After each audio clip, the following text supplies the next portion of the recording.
तो ये कहानी की शुरुआत होती है बारिश से। चुपचाप भीगते मन और ज़मीन के साथ। खुद से ही कुछ कहना था, पर हर बार रह गया बेबात। सोचा था निकलेंगे एक दिन सब कुछ छोड़ के, पर हर बार अटक जाते थे कुछ ना कुछ सोच के। सपने थे पर वक्त नहीं, या शायद हौसला कम था कहीं। फिर एक दिन सब कुछ था वैसा ही, पर एहसास नया था। दिल के किसी कोने में एक हल्का सा उजाला छाया था। ना कोई आवाज़, ना कोई चेहरा सामने था, पर लग रहा था जैसे किसी ने अंदर से हाथ थाम लिया था। न रास्ता देखा, न मंजिल का नाम, बस छोड़ दिए सब और चल दिए हम। क्या मिलेगा पता नहीं, पर जब दिल से पुकार आए तो कदम रुकते नहीं। एक बैग, एक कैमरा, एक स्मार्ट वॉच, ईयरबड्स, कुछ कपड़े और एक दिल जो कुछ नया महसूस करना चाहता था। जिस रास्ते पे चला हूँ पता नहीं कहाँ ले जाए, पर इतना ज़रूर था वापस आने तक मैं वही नहीं रहूँगा जो अब हूँ।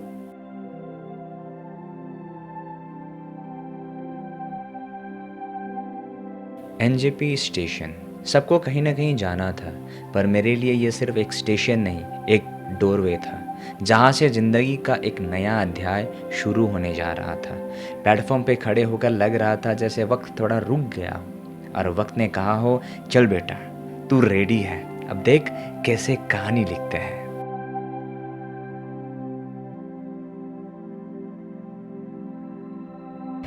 सानो भिडियो है हिजो पार्ट अफ ब्लग आजको मेन म्यान राणा भन्छ नि त्यो राणा म्यान आजको मेन Abhi Hakim in the house going to enjoy र सबैले आफूलाई लक्की ठान म अभि हाकिम राईसँग ट्राभल गर्दैछु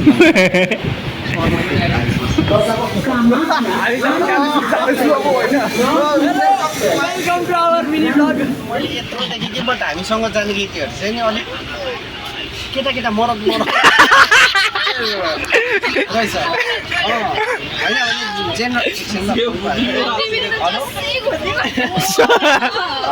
ल हाम्रो चाहिँ कतिजना छ अरे 1 जना 2 जना 3 जना यता फेरि 4 जना यसो अनुहार देखा न 5 जना भाइ 6 जना मसँग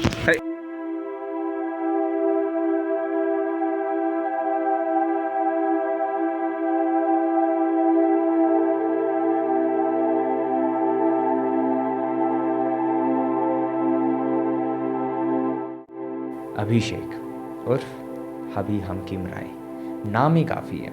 हर वक्त छोटी छोटी बातों में कॉमेडी ढूंढने वाला, एक ऐसी हंसी छोड़ता था कि पूरी बोगी गूंज जाता था।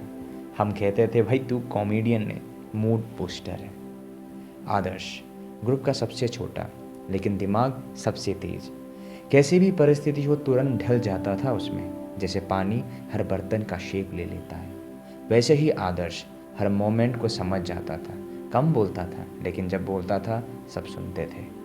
अभिनव पहले थोड़ा शांत, लगा कि ये बंदा शाही है, लेकिन धीरे धीरे एनवायरनमेंट में घुल गया और फिर जोक्स, मस्ती और डांस तक सब में इन्वॉल्व हो गया। अभिनव ने सिखाया पहले समझो फिर जियो। सुहाना शुरुआत में लगा ये तो सीरियस टाइप है, पर अंदर से इतनी प्यारी, इतनी चार्मिंग कि उसके मुस्कुराने से पूरा सीन सुंदर लगने लगता है। अनुभव में आगे थी, पर अपनापन में सबसे गहरी थी। प्रीतिका वो जो सबकी खबर रखते थे, कब किसने खाना नहीं खाया, किसकी तबीयत ठीक नहीं, सब याद रहता उसको। फनी थी, साथ में इमोशनल भी, कभी बहन जैसी तो कभी बेस्ट फ्रेंड जैसी, और सबसे ज़्यादा वो अपनी सी लगती थी। लोचनी नाम सुन के पहले थोड़ा कंफ्यूज हो गए थे। लोचानी, लोचनी, Lochana, so much of confusion, लेकिन उसने कभी बुरा नहीं माना, सिर्फ मुस्कुराई। शुरुआत में लगता था शर्माई सी है, लेकिन असली बात तब समझ आई, वो तो ग्रुप की सबसे बड़ी चैटरबॉक्स निकली। एक बार बोली तो रुके बिना दूसरे स्टेशन तक, और हम सब एक अनजाने सफ़र में, एक अनजानी जर्नी में दोस्त से परिवार बन गए। रास्ते बदलते गए, स्टेशन आते गए, लेकिन एक चीज़ कांस्टेंट थी, ये यारी, ये मस्ती और ये कहानी। ट्रेन के विंडो से दिखती थी धूप में चमकती नदियाँ, खेत, जंगल, पुल और सूरज का वो लाल जादू।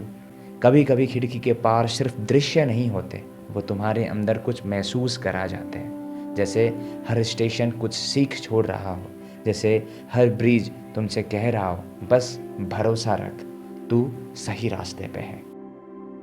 कभी कभी ज़िंदगी ऐसे मोड़ पे ले जाती है जहाँ सब कुछ नॉर्मल लगता है, लेकिन अंदर ही अंदर कुछ बड़ा होने वाला होता है। हम निकले एक अजीब सी शांति के साथ, ना ज़्यादा एक्साइटमेंट ना कोई डर, बस एक एहसास था कि ये सफ़र कुछ अलग होगा।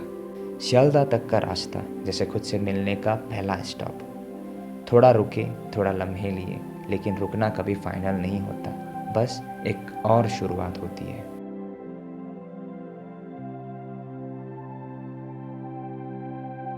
फिर चलते चलते शालीमार तक पहुँचे। स्टेशन बदला, वाइब बदली, लेकिन हम वहीं थे, एक जज्बा, एक जुनून लेकर। हर प्लेटफॉर्म कुछ नया कह रहा था। लोग अलग थे, लेकिन सफ़र सबका एक ही, कहीं ना कहीं पहुँचने का। और हम भी किसी अनजानी मंजिल की तरफ बढ़ते चले गए। कभी वक्त तेज भागता था तो कभी हम स्लो हो जाते थे, पर रास्ता वही था, सीधे दिल के अंदर तक।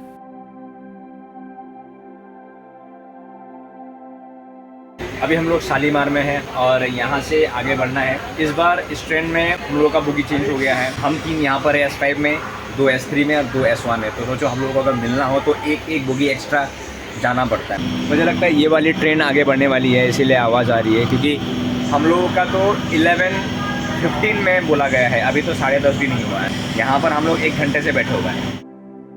वक्त निकलता गया और हम उसके साथ बहते गए। हर पल में एक कहानी थी और हर कहानी में एक छुपी हुई तस्वीर, जो देखने में सिंपल थी लेकिन महसूस करने वालों के लिए प्राइसलेस। आगे क्या होगा, कौन सी जगह पे रुकना है और कहाँ तक जाना है, कोई नहीं जानता। बस इतना ज़रूर था कि इस बार हम सिर्फ जा नहीं रहे थे, कहीं से बुलाए गए थे। और जब बुलावा अंदर से हो तो सफ़र रुकता नहीं, वो रूह तक चला जाता है। So finally guys, बताउनु न। So finally guys, के भन्छ अरे मेमो मेमो विजयवाडालो अन्नेमो आम हुन्छ हौ, आ हुन्छ अन्नेमो UN छ, डबल A छ। मेमो विजयवाडालो अन्नामो। अच्छा, वेलकम टु विजयवाडा। सुबह थी और हम विजयवाड़ा स्टेशन पर उतर चुके थे। थकान थी, लेकिन आंखों में एक नई जगह की चमक थी।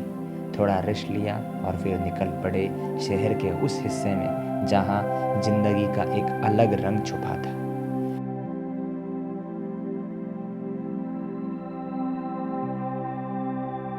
नाश्ता किया वहाँ का, थोड़ा तीखा था, थोड़ा खट्टा भी, लेकिन हर बाइट में एक नया एहसास था। सांभर, चटनी और मसालों का एक दमदार मेल। ऐसा लगा जैसे हर स्वाद के साथ शहर अपना रंग दिखा रहा हो। So guys, हम लोग अभी खाना खा के हम लोग निकल चुके हैं। 3 दिन के बाद हम लोग ने ये पूरा प्रॉपर खाना खाया तो सेटिस्फाइड लग रहा है। तो अभी हम लोग वापस स्टेशन पे जा रहे हैं, वहाँ पर थोड़ा रुकेंगे क्योंकि 7 बजे का ट्रेन है और 3 साढ़े 3 में फिर से हम लोग कहीं बाहर जाने का हम लोग सोचा है।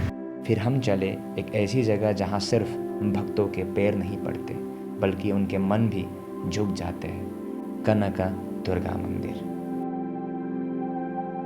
तो गाइस, हम लोग अभी घूमने के लिए निकले हुए हैं एंड दिस प्लेस मुझे नहीं पता कौन सी जगह है, बट यहाँ पर एक अच्छा खासा मंदिर है, इसके अंदर हम लोग जाने वाले हैं। एंड ये आप देख रहे हो, ये फ्लाईओवर कितना ब्यूटीफुल है, जगह जगह में कितना अच्छे तरह से दिख रहा था। बट है कि अनकम्फर्टेबली मैं बैठा हुआ था, तो मेरे को चांस नहीं था कि मैं आप लोग सारे शेयर कर सकूँ। जाते वक्त देखते हैं, हो पाए तो डेफिनेटली। जो चीज़ से कैप्चर किया आप तो देख ही चुके हो। बाकी अभी हम लोग इसके अंदर जा रहे हैं मंदिर में, फिर दर्शन करके हम लोग वापस आएंगे।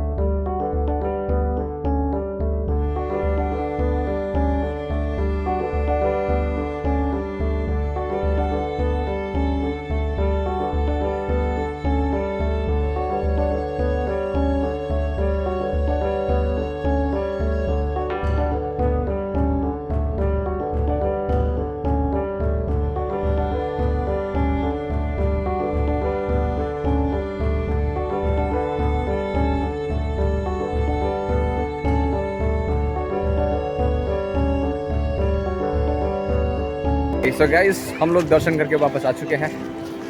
अनफॉर्चुनेटली हम लोगों को वीडियोस फ़ोटोग्राफी करने का मौका नहीं मिला बिकॉज हमारे फ़ोन को रख दिया गया था एक जगह पे 4:45 एंड पहुँचते पहुँचते वो टाइम हो जाएगा ऐसे थोड़ा बहुत रेस्ट करने के बाद फिर हम लोग अपना मेन डेस्टिनेशन है वहाँ पर पहुँच जाएंगे। So enjoyable moment, stay tuned, hope for the best. Oh my god, yeah देखो हम लोग ऐसा लग रहा है कि फॉरेन से आ रहे हैं। The best. Tell me, be genuine and honest answer. How do you feel while they are asking Yeah, I feel asking like for it? celebrity. Oh, Custom से I feel like celebrity.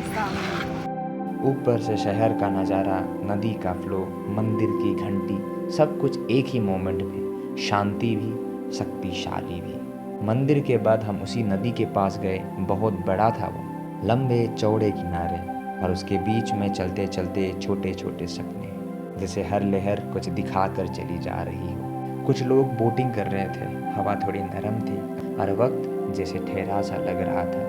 हमने कुछ वक्त उस नदी के पास बिताया, कुछ खामोश तस्वीरें खींच ली और कुछ पल बस आंखों में बिठा लिए बिना शटर के।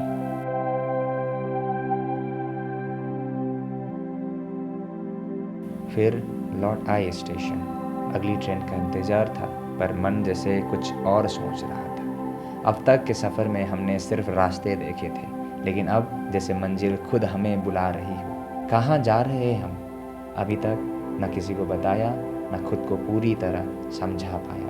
बस इतना मालूम है इस सफ़र के पीछे सिर्फ टिकट्स नहीं, एक दावत है, शायद किसी जगह का या फिर किसी ऊपर वाले का। जो भी हो, अगले मोड़ पे कुछ ऐसा होगा जो सिर्फ देखा नहीं, सिर्फ महसूस किया जाएगा।